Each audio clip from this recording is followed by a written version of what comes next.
আজকে আমি তোমাদের সাথে শেয়ার করছি চিকেন বিরিয়ানি, দারুণ একটা রেসিপি যেটা বানিয়ে খেলেই বুঝতে পারবে কতটা টেস্টি হয়। তো এখানে চিকেন বিরিয়ানি বানাবার জন্য আমি বড় বড় আলুকে হাফ হাফ করে কেটে এটাকে ভেজে নিয়েছি, বেরেস্তা আর নিয়েছি পুদিনা পাতা, ধনে পাতা, সমস্ত কিছু কেটে রেডি করে রেখেছি।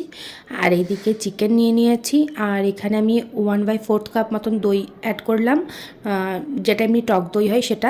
তারপরে হলুদ গুঁড়ো, নুনটা যে পরিমাণের খাও বিরিয়ানিতে যখন ম্যারিনেট করবে চিকেনের সাথে একটু বেশি দেবে, তাহলে ভাতের সঙ্গে ওটা অ্যাডজাস্ট হয়ে যাবে। তারপরে বিরিয়ানি মশলা দিলাম, তারপরে দিয়ে দিলাম গোলাপ জল, কেওড়া জল 1 টিস্পুন করে। তারপরে এখানে দিয়ে দিলাম ওই পেঁয়াজ ভেজেছিলাম দিয়ে যে তেলটা ছিল সেটা এখানে দিয়ে দিলাম, আর দিয়ে দিয়েছিলাম টেস্টটাকে ব্যালেন্স করার জন্য অল্প চিনি। তবে ভিডিওটা আমার বন্ধ হয়ে গেছিলো তাই সেটা দেখানো হয়নি।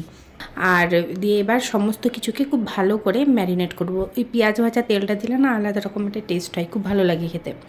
তো এই সব কিছুকে আগে ম্যারিনেট করে আমি 15 মিনিট মতন রেখে দিয়েছিলাম।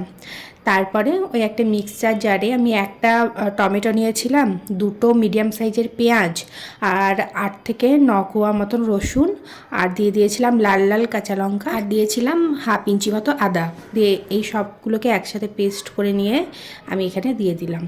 তারপরে এখানে দিলাম পুদিনা পাতা, একটু বেরেস্তা, অল্প একটু ধনে পাতা দিয়ে আবারও এই সবটাকে একটুখানি ভালো করে মাখিয়ে নেব।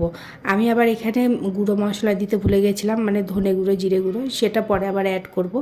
আর তার আগে আলুগুলোকে আমি এখানে দিয়ে দিয়েছি।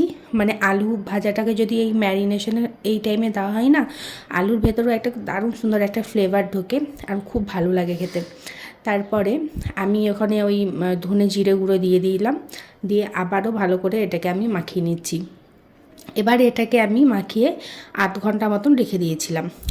তারপরে একটা কড়াই নিয়ে নিয়েছি আর তাতে সমস্ত কিছুটাকে ঢেলে দিলাম।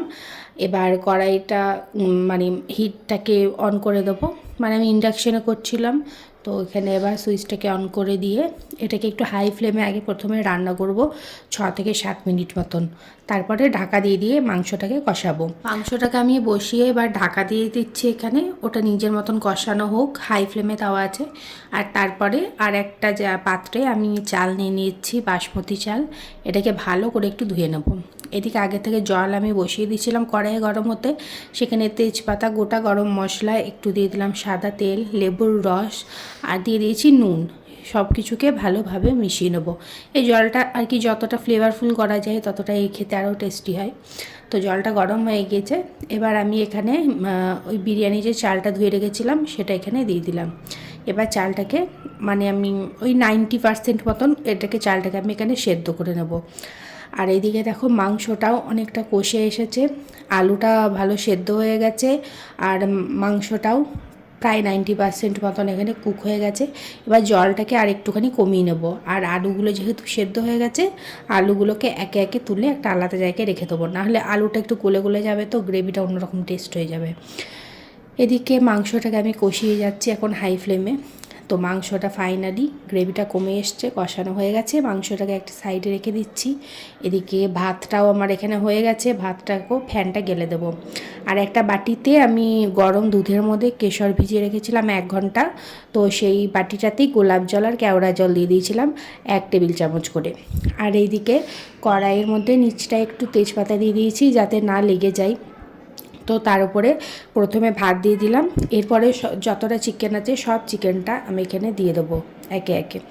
তার উপরে দিয়ে দিলাম বেরেস্তা, পুদিনা পাতা দিয়ে দিলাম ধনে পাতা, আর দিয়ে দিলাম ওই কেশরের যে সমস্ত জলটা মিশিয়ে রেখেছি সেটা। এরপরে আবার এর উপরে আর একটা লেয়ারের জন্য ভাত দিয়ে দিচ্ছি।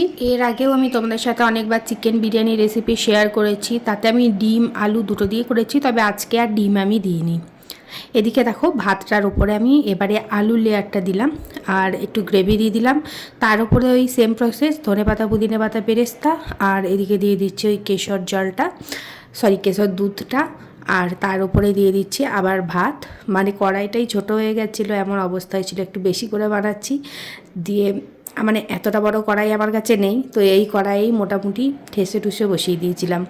এর উপরে আবার দিয়ে দিয়েছিলাম বেরেস্তা, ধনে পাতা, পুদিনা পাতা ও একটু কেশর দুধটা, আর ওপরে দিয়ে দিলাম একটু ঘি। তারপরে এটাকে ঢাকা দিয়ে এরকম একটা তাওয়ার ওপরে চাপিয়ে রেখেছিলাম 30 মিনিট মতন। 5 মিনিট ছিল হাই ফ্লেমে, আর বাকি সময়টা এটাকে একদম লো টু মিডিয়ামেই আমি রেখেছিলাম। তো এদিকে দেখো বিরিয়ানিটা কমপ্লিট হয়ে গেছে, আর আমি উপরে যে ঢাকা দিয়েছিলাম তাতেই সমস্ত কিছু লেগে গেছে, কেননা অনেকটা বেশি পরিমাণে করেছি তো সেই জন্য। এবার এই একটা বাটিতে আমি অল্প অল্প করে বিরিয়ানিগুলো ঢেলে নিচ্ছি, যাতে আমার দিতে সুবিধা হয়, কেননা এই কড়াই থেকে নিয়ে দেওয়া সম্ভব না, কড়াইটা এতটা ভর্তি হয়েছিল। আর বিরিয়ানিটা দেখেই বুঝতে পারছো কতটা টেস্টি হয়েছিল খেতে। তোমরা এটা অবশ্যই বানিয়ে একবার দেখবে, আর আজকের ভিডিওটা কেমন লাগলো সেটাও কমেন্টে জানাবে।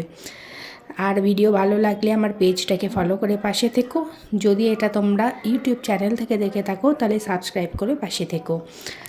এদিকে দেখো চিকেন আর আলু দুটোই কত সুন্দর সেদ্ধ হয়ে গেছে, আর আলুটা সত্যি বলছি ভীষণ ফ্লেভারফুল হয় যদি ম্যারিনেশনের সময় ওইভাবে ইউজ করা হয়, মানে ম্যারিনেট যখন করবো চিকেনটা ওইভাবে যদি আমরা আলুটাকেও ম্যারিনেট করি।